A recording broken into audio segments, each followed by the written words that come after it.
Saan na naragsakan ti grupo at tadyangan ng Asin Hydro Ancestral Landowners Association, iti narikna daasan ang nadangag ti banag na iti matartarigagayan a rehabilitation, repowering, ken modernization ti talo nga Asin Hydro Power Plants iti Tuba Benguet.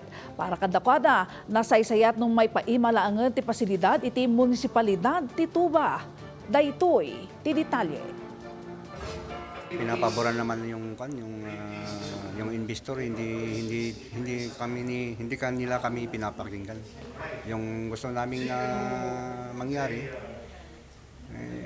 parang nababaliwan lang.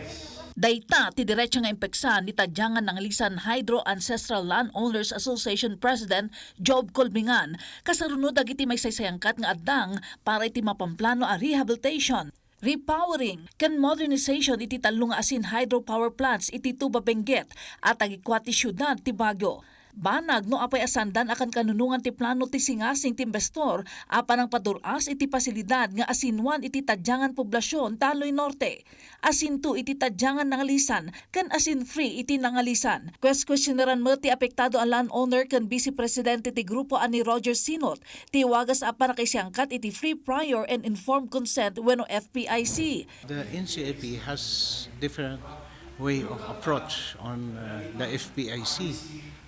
It is more on the communal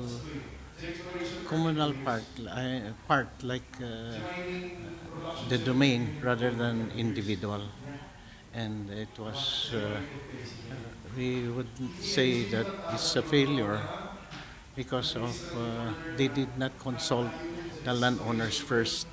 Reklamo na apay dagiti barangay official ken IP organization dagiti umunaan na konsulta imbes a dagiti landowner. Kinunana nga da iti kaso idi napalabas a naipila iti Baguio LGU ket ditoy napatgan iti arungaing daken nabukol iti Memorandum of Agreement iti syudad ken landowners arumbeng agrenta ti Baguio LGU iti panugusar iti dagada iti operasyon ti Asin Hydro Plants.